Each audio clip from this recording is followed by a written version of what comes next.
तो साथियों सलाम जी चैनल पे आप सभी का पुनः बहुत-बहुत स्वागत है। आप सब कैसे हैं? मैं आशा करता हूँ कि बहुत ही अच्छे होंगे और ऐसे जितने भी मेरे प्रिय साथी हो जो कि संविदा शिक्षक वर्ग 2 का तैयारी कर रहे हैं और उनका सब्जेक्ट हिंदी है, सो उनके लिए यह क्लास बहुत ही महत्वपूर्ण होने वाला साथियों, क्योंकि इस क्लास के माध्यम से मैं यहाँ पे पूरा सिलेबस के बारे में चर्चा करने वाला हूँ। साथ ही साथ आपकी क्या रणनीति होना चाहिए और आप इस एग्ज़ाम को कैसे क्वालीफाई कर सकते हैं, इसके बारे में मैं बहुत ही डिटेल से आप लोगों से चर्चा करने वाला हूँ। सो आप सबसे मेरा यही रिक्वेस्ट है साथियों कि इस वीडियो को शुरू से लास्ट तक ज़रूर देखें, क्योंकि यह बहुत ही महत्वपूर्ण है, ठीक है। सो सबसे पहले मैं आप लोगों को बताना चाहूँगा साथियों कि इसमें एग्ज़ाम डेट जो दे दिया गया है, जैसे कि आप यहाँ पे देख पा रहे होंगे, आपने अगर नोटिफिकेशन अच्छा से पढ़ा होगा सो आपको पता होगा कि 25/4/2023 से आपका एग्ज़ाम स्टार्ट होने वाला है और हमारे पास में समय बहुत कम है। इस कम समय में ही आपको पूरे सिलेबस को कंप्लीट करना होगा। साथ ही साथ आपको रिवीजन प्लस आपको टेस्ट भी कंटिन्यू लगाना होगा। सो समय बहुत कम है। अब आपको सतर्क और अपने आप को इतना स्ट्रॉन्ग कर लेना साथियों कि कहीं से भी कोई भी क्वेश्चन आ जाए आपके आपके पास में उस क्वेश्चन का आंसर आपके पास में होना चाहिए। इसके लिए आपको निरंतर प्रैक्टिस करते रहना होगा, निरंतर तैयारी करते रहना होगा, हर एक टॉपिक को आपको क्लियर करना होगा कि ताकि आप एग्ज़ाम को उसके औकात दिखा सकें। और साथ ही साथ आपके जो घर के आइट साइड के जो लोग हैं, जो आपको बोलते हैं कि आपने अभी तक कुछ नहीं किया या फिर आपको चिढ़ाने का काम करते हैं, उनके लिए आपको आपकी जो एनर्जी है अब इसमें लगाना होगा साथियों और उन्हें उनकी औकात दिखाना है। सो आपको निरंतर प्रयास करते रहना होगा, ठीक है। सो अब मैं आपको लेके चलता हूँ साथियों सिलेबस की ओर और सिलेबस में क्या-क्या आने वाला है उसके बारे में मैं पूरा जो डिटेल से आप लोगों को जानकारी देने वाला हूँ। सो साथियों हम आ चुके हैं यहाँ पे सिलेबस पे और सिलेबस में आप यहाँ पे देख पा रहे होंगे जो पूरा जो विवरण है यहाँ पे दिया गया है।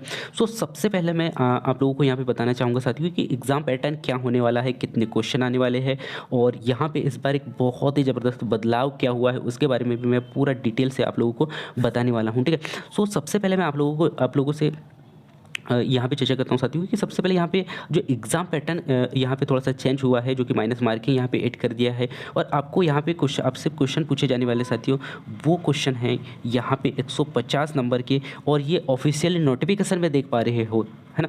सो ये जो भी मैं आप लोगों को जानकारी दे रहा हूँ साथियों, ये ऑफ़िशियल नोटिफ़िकेशन है जो कि एमपीपीएबी जो कि आपका एग्ज़ाम लेगा, वो ही उसी ने यहाँ पे जो नोटिफ़िकेशन में अपडेट किया है, उसी से मैं आप लोगों को रूबरू करा रहा हूँ, है ना? सो यहाँ पे आपसे क्वेश्चन पूछे जाने वाले हैं 150 क्वेश्चन होंगे, जो कि आपको समय दिया जाएगा 2.5 घंटे का, जैसे कि आप यहाँ पे देख पा रहे होंगे। उसके बाद में प्रत्येक प्रश्न जो होगा 1 अंक का होगा, ठीक है? प्रत्येक प्रश्न 1 अंक का होगा और सबसे महत्वपूर्ण जो बात यहाँ पे निकल के सामने यही आ रही है साथियों कि यहाँ पे माइनस मार्किंग यानी कि ऋणात्मक मूल्यांकन यहाँ पे ऐड कर दिया गया है, जो कि आपके होंगे 4 क्वेश्चन अगर गलत होते हैं तो उसमें आपका 1 अंक काट लिया जाएगा, ठीक है। यानी कि अगर आपके 40 क्वेश्चन अगर गलत होते हैं साथियों तो इसमें आपके 10 नंबर माइनस हो जाएँगे, ठीक है। इसको मैं पुनः फिर से एक्सप्लेन करके बता देता हूँ आप लोगों को, ताकि आपको कोई डाउट ना रहे, ठीक है। जैसे कि आपने यहाँ पे 100 क्वेश्चन अटेम्प्ट किया, ठीक है। उसमें से आपने क्या कर दिया, इसमें 40 क्वेश्चन अगर आपने गलत कर दिया, ठीक है। अगर आपने 40 क्वेश्चन गलत किए साथियों, सो आपको यहाँ पे जो माइनस होंगे आपके 40 आपके कितने 40 क्वेश्चन, यानी कि आपके कितने 10 नंबर यहाँ से माइनस हो जाएंगे, ठीक है। यानी कि यहाँ से 100 में से 10 माइनस होगा, सो आपको कितना यहाँ पे मिलने वाला है, सो आपके जो रैंक आने आपके नंबर मिलने वाले यहाँ पे 10 नंबर होंगे, ठीक है। सो इस बात का आपको विशेष तौर पर ध्यान देना होगा। अब मैं आपको लेके चलता हूँ क्वेश्चनों की ओर और जो क्वेश्चन आने वाले साथियों आपको 2 भाग में आएँगे, एक खंड आ में आने वाला है और खंड बा में। सो खंड आ सभी के लिए समान है और जो खंड बा होने वाला है आपका मैन सब्जेक्ट के अकॉर्डिंग आपको चूज़ करना है। और जैसे कि आपने फॉर्म भरते समय लिया होगा अलग-अलग सब्जेक्ट, सो आपने हिंदी सब्जेक्ट लिया होगा, सो हिंदी के अंतर्गत क्या-क्या आने वाला है और साथ ही साथ जो खंड आ है जो कि सभी के लिए समान है, उसमें क्या-क्या सब्जेक्ट आने वाला है उस पे भी हम यहाँ पे चर्चा करते हैं, ठीक है। सो खंड आ आने वाला है साथियों, आपको खंड आ के अंतर्गत आपको पढ़ना होगा। इसमें खंड आ के अंतर्गत क्वेश्चन आने वाले हैं आपके 30 क्वेश्चन, जो कि 30 नंबर के होंगे। उसमें से कौन-कौन से टॉपिक यानी कि कौन-कौन सा सब्जेक्ट आने वाला है उस पे हम नज़र डालते हैं। सो पहला हम यहाँ पे सब्जेक्टों पे ही चर्चा कर लेते हैं साथियों। सब्जेक्ट कौन सा आने वाला है, पहला हिंदी आने वाला है जो कि 8 क्वेश्चन आने वाले हैं 8 नंबर के। उसके बाद में सामान्य अंग्रेजी जो आने वाला है आपका 5 क्वेश्चन आने वाले हैं 5 नंबर के होंगे। और इसी में सामान्य ज्ञान की हम बात करें, सो सामान्य ज्ञान ज्ञान हो गया। उसके बाद में समसामयिक घटना चक्र, उसके बाद में तार्किक हो गया और गणित, ठीक है। इन सभी को मिला के आपके क्वेश्चन आने वाले हैं 7 क्वेश्चन, जो कि 7 नंबर के होंगे। और नेक्स्ट अगला है शिक्षा शास्त्र यानी कि पेडागोजी, ठीक है। तो पेडागोजी के अंतर्गत जो आपसे क्वेश्चन पूछे जाने वाले हैं 10 क्वेश्चन, जो कि 10 नंबर के होंगे, ठीक है। इस बात का भी आपको विशेष तौर पे ध्यान देना है। और इन पाँचों सब्जेक्टों को मिला के आपके क्वेश्चन हो जाते हैं साथियों 30, और जो कि 30 नंबर के होने वाले हैं, ठीक है। इस बात का आपको विशेष तौर पे ध्यान देना है। इसके आगे जाके हम हिंदी के अंतर्गत कौन कौन से टॉपिक्स आने वाले हैं उसके बारे में भी हम चर्चा करेंगे। ये तो हो गया साथियों खंड आ के अंतर्गत आपके 30 क्वेश्चन आने वाले हैं। इसी में अगर आपका सब्जेक्ट हिंदी है तो हिंदी से क्वेश्चन आप देख पा रहे होंगे साथियों। यहाँ पे आप लोगों को प्रूफ दिखा रहा हूँ साथियों कि जो ऑफिशियल नोटिफिकेशन में जो दिया गया है वो ही है, ठीक है।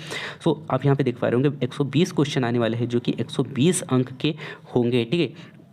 सो आप लोगों को एक बात यहाँ पे बताना चाहूँगा साथियों कि सबसे ज़्यादा पकड़ अगर आपको बनाना है सो वो बनाना है आपका मेन सब्जेक्ट के ऊपर में, क्योंकि आपको 120 क्वेश्चन आने वाले हैं, जो कि 120 नंबर के होंगे, ठीक है। और अगर आप एसटी कैटेगरी में आते हैं तो आपको 150 में से आपको लेके आना है 75 मार्क्स, है ना। और सबसे महत्वपूर्ण बात यही आती है साथियों इसमें कि बहुत सारे लोग डर भी रहे होंगे, क्योंकि इसमें माइनस मार्किंग ऐड कर दिया है। अगर आपका एक सब्जेक्ट में अगर पकड़ अच्छी है, जो मेन सब्जेक्ट है, सो आप एग्ज़ाम को बहुत ही इजीली क्वालिफाई कर पाओगे साथियों, ठीक है। सो यहाँ पे आपका हिंदी अगर है, सो हिंदी के लिए आपको क्या क्या पढ़ना है उसके बारे में हम यहाँ पे पूरे डिटेल से समझते हैं साथियों। सो खंड आ के अंतर्गत आपसे क्या पूछा जा रहा है साथियों, हिंदी पूछा जा रहा है, जो कि कितने नंबर का होने वाला है, ये होने वाला है आपका 8 नंबर का। हाँ, और आपको यहाँ पे कंफ्यूज नहीं होना साथियों। अगर आपका जो मेन सब्जेक्ट है वो आने वाले हैं 120 क्वेश्चन, जो कि 120 नंबर के होंगे, वो अलग से होंगे, इसमें ऐड नहीं होंगे। ये जो सब्जेक्ट है ना, ये सभी के लिए कॉमन है। जो खंड आ है, खंड आ सभी के लिए है, और अगर जो खंड बा है वो आपका मेन सब्जेक्ट है। सो ये 120 नंबर के जो क्वेश्चन वो तो अलग से आने वाले हैं, ठीक है। लेकिन जो खंड आ होने वाला है, खंड आ के अंतर्गत आपको 8 क्वेश्चन आने वाले हैं, जो कि 8 नंबर के होंगे। ये अलग सब्जेक्ट है, ठीक है। सो इनको अलग से आपको कवर करना होगा। सो इसका मैं पूरा जो सिलेबस है वो पहले बता देता हूँ। सो पहला खंड आ के अंतर्गत जो कि 8 क्वेश्चन आने वाले हैं हिंदी के।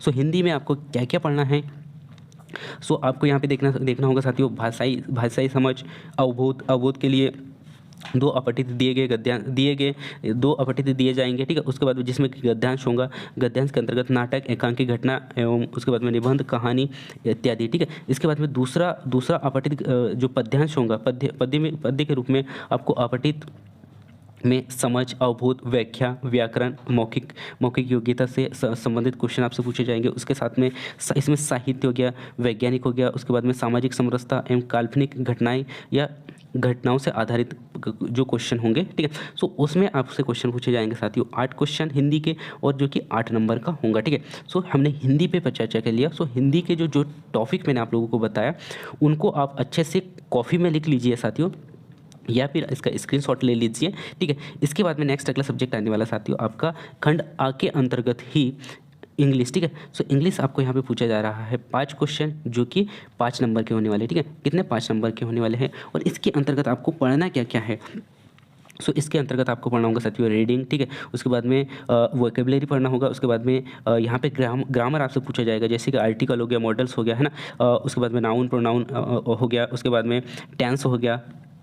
इन सबको आपको यहाँ पे कवर करना है, ठीक है। इसके बाद में नेक्स्ट अगला इसी में टॉपिक आता है साथियों ग्रामर ही है, ठीक है। सो ये आपके आने वाले हैं 5 नंबर के क्वेश्चन, और जो कि 5 नंबर के होंगे 5 क्वेश्चन, ठीक है। इसके बाद में नेक्स्ट अगला सब्जेक्ट है आपका खंड आ के अंतर्गत ही, जो कि 7 नंबर का आने वाला है, वो है साथियों सामान्य ज्ञान। उसके बाद में सामान्य घटना चक्र, ठीक है। उसके बाद में तार्किक एवं अंकिक योग्यता, ठीक है। सो इन सभी को मिला के आपको जो क्वेश्चन पूछे जाने वाले हैं 7, और सब्जेक्ट हो जाते साथियों यहाँ पे आपके 5, ठीक है, सॉरी 4, जिसमें कि आपका हो गया सामान्य ज्ञान, उसके बाद में सामान्य घटना चक्र, उसके बाद में तार्किक, और उसके बाद में अंक गणित। सो तार्किक का मतलब होता है साथियों रीजनिंग, उसके बाद में गणित, ठीक है। सो इन सभी सब्जेक्टों को मिला के आपके क्वेश्चन आने वाले हैं 7, है ना। कितने 7, जो कि 5 नंबर के होंगे। अब इनके अंतर्गत आपको पढ़ना क्या क्या है, उन टॉपिकों के बारे में हम यहाँ पे चर्चा कर लेते हैं।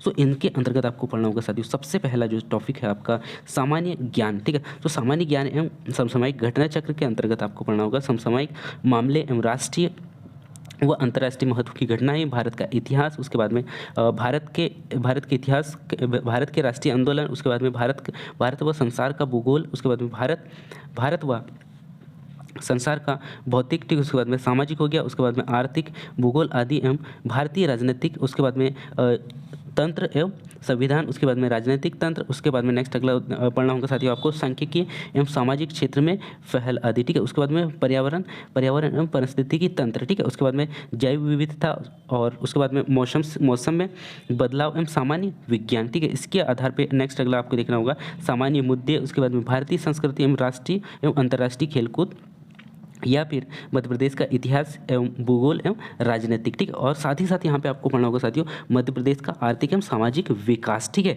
सो इन सभी क्वेश्चनों को मिला के आपके, इन सभी टॉपिकों को मिला के आपको क्वेश्चन आने वाले हैं 7। और साथ ही साथ यहाँ पे आपका जो नेक्स्ट अगला इसी में सब्जेक्ट जोड़ा गया है वो है साथियों तार्किक, यानी कि रीजनिंग, ठीक है। सो रीजनिंग के अंतर्गत आपको यहाँ पे क्या क्या पढ़ना है, सो आपको पढ़ना होगा साथियों तार्किक योग्यता, ठीक है। उसके बाद में समन्वय एवं मानसिक व विश्लेषणात्मक योग्यता, उसके बाद में शाब्दिक एवं तर्कयुक्त रीजनिंग, ठीक है। उसके बाद में नेक्स्ट अगला यहाँ पे पढ़ना होगा साथियों संबंध एवं पदानुक्रम, ठीक है। उसके बाद में नेक्स्ट अगला है एनोलॉजी, और उसके बाद में दावा हो गया, सत्य हो गया, कथन, कोडिंग, डिकोडिंग, उसके बाद में अन्य तर्क, ठीक है। उसके बाद में श्रृंखला और पैटर्न, पैटर्न जिसमें शब्द और वर्ण संबंधित इसमें शामिल होंगे, ठीक है। और इसी में नेक्स्ट अगला मैथ्स में आपको क्या क्या पढ़ना होगा साथियों, सो मैथ्स में आपको पढ़ना होगा अंकिक योग्यता, और इसमें 2 या 3 आयामी वेन आरेख आधारित प्रश्न जो कि संख्या पैटर्न आधारित होंगे, ठीक है। और उसमें श्रृंखला हो गया, अनुक्रम हो गया, उसके बाद में संख्याओं से संबंधित आधारभूत ज्ञान होना चाहिए, उसके बाद में संख्या और उनके संबंध में परिणामों का क्रम, ठीक है। और उसके बाद में आपको अंकगणित देखना होगा साथियों, अंकगणित पढ़ना होगा। अंकगणित के अंतर्गत आगे अभिवृत्ति, आंकड़ों की संख्या, और उसके बाद में आलेख, ग्राफ, तालिका, आंकड़ों की पर्याप्तता आदि, ठीक है। उसके बाद में विभिन्न संदर्भों में दिशा, ज्ञान एवं विश्लेषण, ठीक है। सो ये थे साथियों मैथ्स के सब्जेक्ट, यानी कि इन सभी चारों सब्जेक्टों को मिला के आपके क्वेश्चन आने वाले हैं 7 क्वेश्चन, जो कि 7 नंबर के होंगे। सो मैंने आप लोगों को यहाँ पे पूरा जो सामान्य ज्ञान के अंतर्गत जो आने वाले सब्जेक्ट थे उनके बारे में यहाँ पे बता दिया। इसी में जो नेक्स्ट जो सब्जेक्ट है साथियों वो है पेडागोजी, जो कि 10 नंबर का यहाँ पे आने वाला है। और इसके अंतर्गत कौन कौन सा टॉपिक आपको पढ़ना है उसके बारे में आप लोगों को रूबरू करा देता हूँ। तो जैसे कि आप यहाँ पे देख पा रहे होंगे बाल विकास की अवधारणाएं एवं इसका विकास, बाल विकास की अवधारणाएं एवं इसका अधिगम के संबंध में, ठीक है। सो से संबंध, ठीक है। सो ये पहला चैप्टर है आपका। उसके बाद में इसमें है साथियों बाल यानी कि विकास को प्रभावित करने वाले कारक, ठीक है। उसके बाद में बाल विकास का सिद्धांत, उसके बाद में बालक का मानसिक स्वास्थ्य एवं व्यवहार संबंधित समस्याएं, ठीक है। उसके बाद में नेक्स्ट अगला आपको यहाँ पे पढ़ना होगा वंशानुक्रम वातावरण का प्रभाव, ठीक है। उसके बाद में सामाजिकरण प्रक्रिया एवं सामाजिक जगत एवं बच्चे, इसी में आपको यहाँ पे देखना होगा प्याजे, और उसके बाद में पावलोव या फिर कोहलर और थर्नडाइक, ठीक है। और उसके बाद में नेक्स्ट अगला देखना होगा साथियों आपको बाल केंद्रित एवं प्रगतिशील शिक्षा की अवधारणाएं, ठीक है। उसके बाद में नेक्स्ट अगला देखना होगा बुद्धि की रचना एवं अवलोचनात्मक स्वरूप और उसका मापन एवं बहुआयामी, ठीक है। उसके बाद में आपको यहाँ पे देखना होगा व्यक्तित्व और उसका मापन। उसके बाद में नेक्स्ट अगला जो चैप्टर है साथियों वो है आपका भाषा और विचार। इसी में आपको देखना होगा सामाजिक निर्माण के रूप में जेंडर की भूमिका एवं लिंग भेद और शैक्षणिक प्रथाएं, ठीक है। नेक्स्ट अगला जो चैप्टर है आपका साथियों वो है अधिगमकर्ताओं में व्यक्तिगत विभिन्नता, भाषा, जाति, लिंग, संप्रदाय, धर्म आदि की विशेषता पर आधारित भिन्न प्रकार के प्रश्न आपसे यहाँ पे पूछे जाने वाले हैं, ठीक है। उसके बाद में नेक्स्ट अगला जो टॉपिक है आपका वो है अधिगम के अंतर्गत अधिगम के लिए अंक, यानी कि अधिगम के लिए आकलन और अधिगम का आकलन में अंतर, ठीक है। उसके बाद में साला आधारित अंकन, उसके बाद में सतत एवं समग्र मूल्यांकन, स्वरूप और प्रथाएं और मान्यताएं, ठीक है। और इसी में नेक्स्ट अगला आपको यहाँ पे कवर करना होगा साथियों अधिगम और शिक्षा शास्त्र, यानी कि पेडागोजी के अंतर्गत बच्चे कैसे सोचते हैं, कैसे सीखते हैं, है ना। बच्चे कैसे सोचते हैं और सीखते हैं, एवं बच्चे शाला प्रदर्शन में सफलता प्राप्त करने में क्यों और कैसे असफल हो जाते हैं, ठीक है। नेक्स्ट अगला टॉपिक है साथियों आपका वो है शिक्षा और अधिगम के मूलभूत प्रक्रियाएं, बच्चे के अधिगम की रणनीति एवं अधिगम एक सामाजिक प्रक्रिया के रूप में अधिगम की सामाजिक संदर्भ, ठीक है। उसके बाद में है नेक्स्ट अगला है साथियों इसमें समस्या एवं समाधानकर्ता और वैज्ञानिक अन्वेषण के रूप में बच्चा एवं बच्चों में आधारित, है ना, बच्चों में अधिगम की वैकल्पिक अवधारणाएं, ठीक है। उसके बाद में बच्चों की त्रुटियों को अधिगम प्रक्रिया में सार्थक कड़ी के रूप में समझना, और उसके बाद में अधिगम को प्रभावित करने वाले कारकों के बारे में यहाँ पे आपको पढ़ना होगा, ठीक है। नेक्स्ट अगला यहाँ पे टॉपिक है साथियों, वो है संज्ञान और संवेग, ठीक है। संज्ञान और संवेग आपको यहाँ पे कवर करना होगा। साथ ही साथ यहाँ पे अभिप्रेरणा और अधिगम आपको पढ़ना होगा। उसके बाद में अधिगम में योगदान देने वाले कारक एवं व्यक्तिगत और पर्यावरण, ठीक है, ये भी आपको यहाँ पे पढ़ना है। इसके बाद में नेक्स्ट अगला टॉपिक है आपका अभिक्षमता और उसका मापन, जिसके अंतर्गत इसमें आ जाता है स्मृति और विस्मृति समावेशी शिक्षा की अवधारणाएं एवं विशेष आवश्यकता वाले बच्चों की समझ, ठीक है। और इसके बाद में नेक्स्ट अगला साथियों अवलंबित, है ना, अवलंबित एवं वंचित वर्गों सहित विविध पाठ्यभूमि के जो अधिगमकर्ताओं की पहचान करना। उसके बाद में जो प्रतिभाव यानी कि प्रतिभान, है ना, यानी कि प्रतिभावन जो सृजनात्मक विशेष क्षमता वाले अधिगमकर्ताओं की पहचान करना। उसके बाद में जो समस्याग्रस्त बालक पहचान एवं निदानात्मक पक्ष, ठीक है। उसके बाद में बालक अपराध कारण एवं प्रकार, ठीक है, इनको आपको यहाँ पे कवर करना होगा। सो ये थे साथियों आपके जो 30 नंबर के जो क्वेश्चन आने वाले थे उनके बारे में मैंने आप लोगों को यहाँ पे अच्छा से रूबरू करा दिया, जो कि यहाँ पे आपकी जो पेडागोजी है बाल विकास के अंतर्गत कितने 10 क्वेश्चन जो कि 10 नंबर के आने वाले हैं, ठीक है। इस प्रकार सभी सब्जेक्टों को मिला के आपके कितने 30 क्वेश्चन हो जाते हैं और जो कि 30 नंबर के आने वाले हैं, और ये है साथियों आपके खंड आ के अंतर्गत, ठीक है। सो अब हम चर्चा करेंगे साथियों आपका जो मेन सब्जेक्ट है उसमें से जो क्वेश्चन आने वाले हैं आपके कितने 120 नंबर के क्वेश्चन, उन पर हम यहाँ पर चर्चा कर लेते हैं कि कौन कौन से टॉपिक आपके आने वाले हैं, ठीक है।